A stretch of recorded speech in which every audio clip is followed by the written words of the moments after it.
Bollywood silver screen presenting house of wax. इस कहानी की शुरुआत में हम एक औरत को दिखाया जाता है जो वैक्स से फेस मास्क बना रही होती है। वहां पर उसका बेटा भी होता है जो ब्रेकफास्ट कर रहा होता है और तभी उसका पति अपने दूसरे बेटे को लाता है जो कि बहुत ज्यादा अग्रेसिव होता है। वो इतना अग्रेसिव होता है कि वो किसी के कंट्रोल में नहीं आता, इसीलिए उसे चेयर के साथ बांधना पड़ता है। वहीं दूसरी तरफ हमें कार्ली, उसके भाई निक जोन्स और इनके 3 दोस्तों को दिखाया जाता है जो गाड़ी से फुटबॉल मैच देखने के लिए लुइसियाना जा रहे हैं जो कि बहुत दूर है। इसीलिए रास्ते में इन्हें एक जगह कैंप लगाना पड़ता है। ये तय करते हैं कि रात ये यहीं पर गुजारेंगे क्योंकि फुटबॉल मैच अगले दिन होता है। यहाँ पर ये सब के सब बहुत एंजॉय करते हैं। इन्हीं में एक लड़का होता है जिसके पास कैमरा होता है और वो सब कुछ रिकॉर्ड कर रहा होता है। पर अजीब बात ये होती है कि यहाँ पर बहुत स्मेल आ रही होती है। इन्हें नहीं पता कि ये स्मेल कहाँ से आ रही है और अगले पल इनके सामने एक बहुत बड़ा ट्रक आकर खड़ा हो जाता है जो अपनी हेडलाइट जलाकर इन्हें परेशान करता है। हालांकि ये मना भी करते हैं लेकिन इन्हें कोई रिस्पॉन्ड नहीं मिलता और तभी इनमें से एक उस तरफ बॉटल फेंकता है जिससे ट्रक की हेडलाइट टूट जाती है और वो इस जगह से चला जाता है। इसके बाद ये सब के सब अपने अपने कैंप्स में सो जाते हैं। रात को अचानक से कार्ली की आंख खुलती है। उसे एहसास होता है कि इनके कैंप्स के आसपास यानी कि बाहर कोई है, पर बाहर जाना खतरनाक है इसीलिए वो बाहर नहीं जाती। और अगली सुबह जब सब के सब उठते हैं तो ये देखते हैं कि इनके दोस्त का कैमरा जो रात को सब कुछ रिकॉर्ड कर रहा था वो कैमरा गायब है।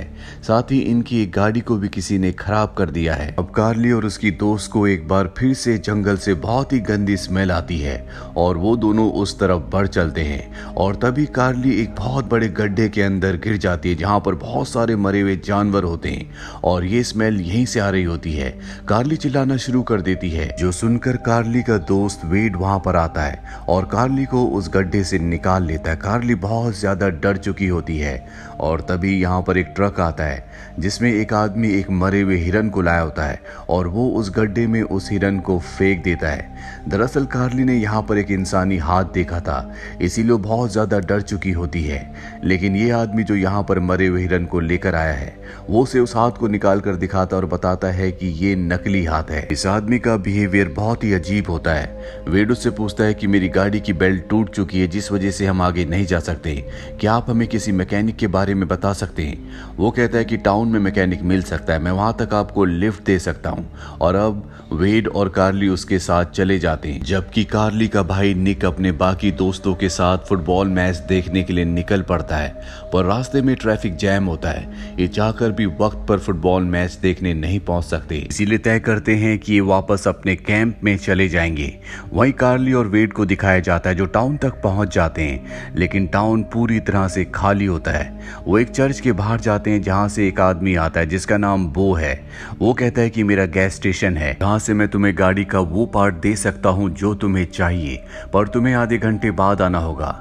इसके बाद ये दोनों के दोनों टाउन में घूमना शुरू कर देते हैं। वहीं एक घर की खिड़की के अंदर से दिखाया जाता है जहां पर कोई इन्हें देख रहा होता है।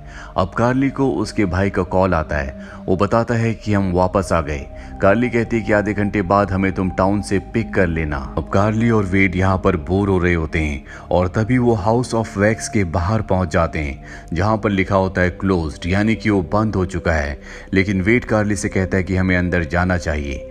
ये दोनों के दोनों अंदर चले जाते हैं जहां पर बहुत सारी वैक्स होती है और यहाँ पर वैक्स के पुतले भी होते हैं जो देखने में बिल्कुल भी पुतलों की तरह नहीं लगते। ऐसा लगता है कि ये असली इंसान है।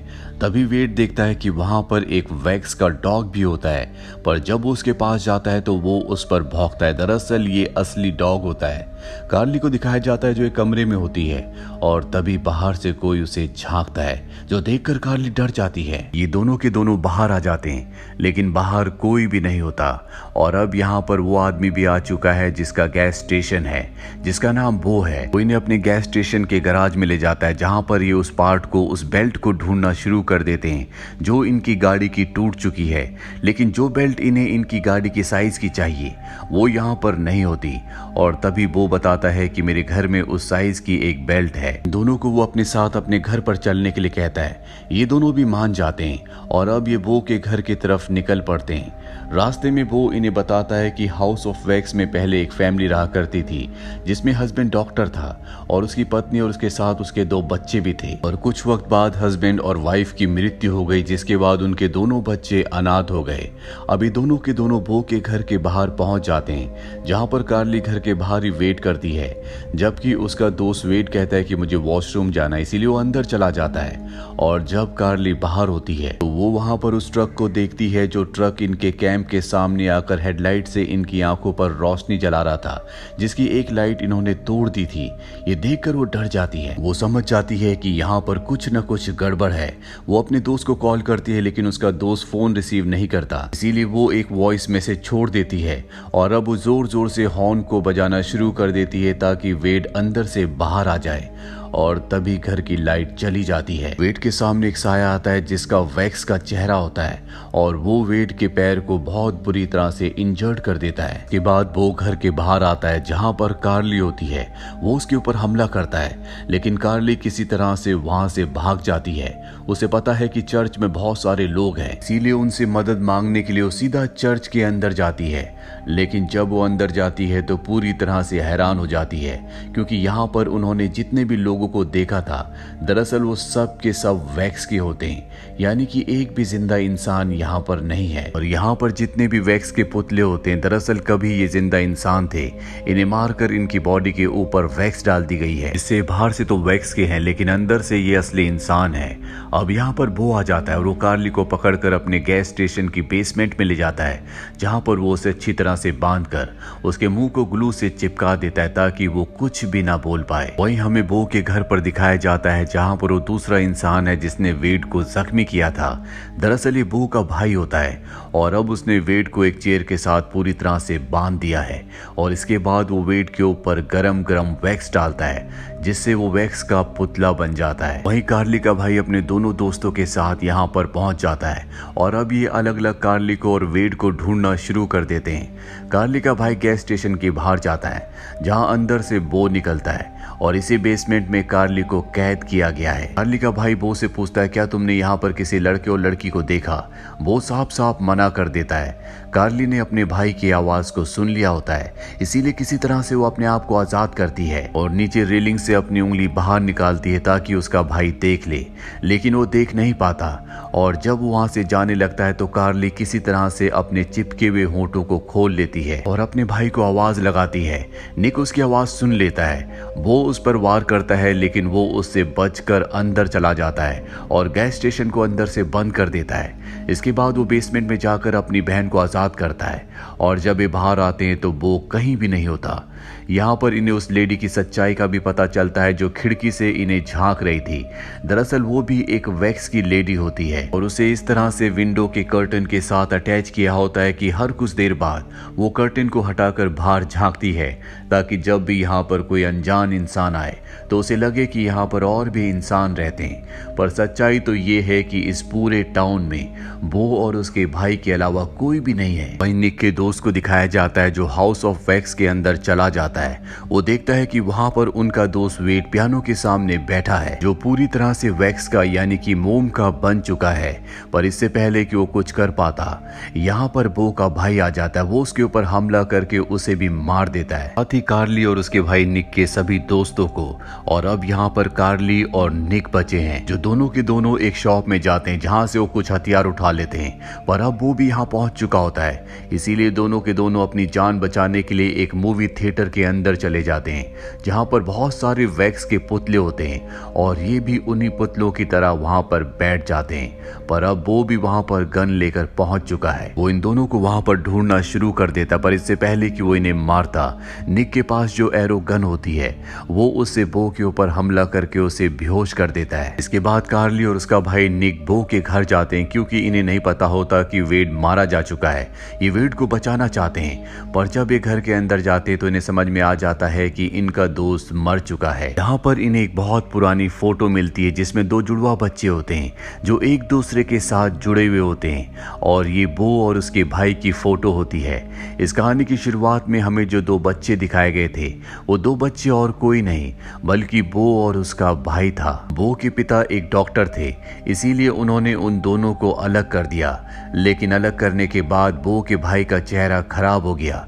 इसीलिए बो की मॉम हमेशा उसके लिए मास्क बनाती थी जो कि वैक्स का होता था। अभी दोनों के दोनों बेसमेंट में जाते हैं जहां पर इन्हें पता चल चुका है कि इनके सभी साथी मारे जा चुके हैं। यहाँ से पूरी शहर की इलेक्ट्रिसिटी का कनेक्शन भी होता है, ये उसे ऑन कर देते हैं। जिसके बाद बो जो कि होश में आने के बाद घर के अंदर वापस आ चुका है, उसे और उसके भाई को समझ में आ जाता है कि वो दोनों नीचे बेसमेंट में है। बो का भाई नीचे बेसमेंट में जाता है और वो निक के ऊपर हमला कर देता है, पर निक वहां पर आग लगा देता है। इस वजह से बो का भाई उसके पास नहीं आ पाता, क्योंकि अगर वो आग के पास आया तो उसका जो मोम का यानी कि वैक्स का चेहरा है वो पिघल जाएगा। इस बात का फायदा उठाकर ये दोनों के दोनों यहाँ से भाग जाते हैं और हाउस ऑफ वैक्स के अंदर चले जाते हैं जो इनके घर के साथ ही जुड़ा हुआ होता है। बो वहां पर आ जाता है और वो निक के ऊपर हमला करता है और निक को बहुत बुरी तरह से जख्मी कर देता है। पर अब जो आग बो के घर पर लगाई गई थी वो हाउस ऑफ वैक्स तक भी पहुंच जाती है, जिससे सब कुछ पिघलना शुरू हो जाता है। इससे पहले कि बो निक को मारता, कार्ली पीछे से बो के ऊपर हमला करके उसे मार देती है।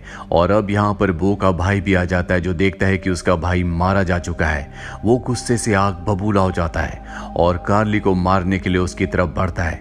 कार्ली उसे समझाने की कोशिश करती है कि तुम्हारे भाई ने तुम्हारा इस्तेमाल किया है, तुम्हें पुरानी बातों को भूलकर एक नई जिंदगी की शुरुआत करनी चाहिए, लेकिन वो उसकी बात नहीं मानता और उसे मारने के लिए ऊपर तक पहुंच जाता है। पर इससे पहले कि वो उसे मारता, निक उसके ऊपर हमला कर देता है। इन दोनों के बीच में हाथापाई होना शुरू हो जाती है और मौके का फायदा उठाकर कार्ली चाकू से उसके ऊपर हमला करके उसे नीचे गिरा देती है। वो सीधा अपने भाई बो की बॉडी के ऊपर गिरता है और एक बार फिर से उसी तरह से जुड़ जाता है जैसे बचपन में एक साथ जुड़े हुए पैदा हुए थे। तब पूरे घर में आग फैलना शुरू हो जाती है, जिससे पूरा का पूरा घर जो कि वैक्स से बना था वो पिघलना शुरू हो जाता है। कार्ली अपने भाई के साथ किसी तरह से यहाँ से निकल जाती है। बो और उसके भाई की मृत्यु हो चुकी है। अगली सुबह यहाँ पर पुलिस आती है जो इस टाउन को देखकर पूरी तरह से हैरान हो जाती है, क्योंकि पुलिस के रिकॉर्ड्स के मुताबिक आज से 10 साल पहले जब यहाँ पर शुगर मिल बंद हो गई थी तो उसके बाद इस पूरे के पूरे टाउन को हमेशा के लिए शट डाउन कर दिया गया था। लेकिन आज भी ये ज्यों का त्यों होता है जो कि बो और उसके भाई ने रखा था। उन दोनों ने यहाँ पर लगभग सभी लोगों को मार दिया था और जो भी मुसाफिर यहाँ पर आते थे वो उन्हें मारकर वैक्स का बना दिया करते थे। कार्ली और निक को अब यहाँ से एम्बुलेंस से ले जाया जा रहा होता है और तभी वो देखते हैं कि बाहर वो आदमी बैठा हुआ है जो जंगल में उस गड्ढे में हिरन को फेंकने के लिए आया था। इसे देखकर ये समझ जाते हैं कि बो और उसका भाई दो भाई नहीं थे बल्कि उनका एक तीसरा भाई भी था जो कि यही इंसान है। वो इन दोनों को जाते हुए गुड बाय करता है। उसके चेहरे को देखकर लगता है कि वो अपने दोनों भाइयों की तरह नहीं था। उसके चेहरे पर एक संतोष होता है और इसी के साथ ये कहानी, ये फिल्म यहीं पर खत्म हो जाती है। ये फिल्म ईयर 2005 में रिलीज हुई थी। IMDb पर इसकी रेटिंग है 5.4। उम्मीद करते हैं कि ये कहानी आपको पसंद आई होगी।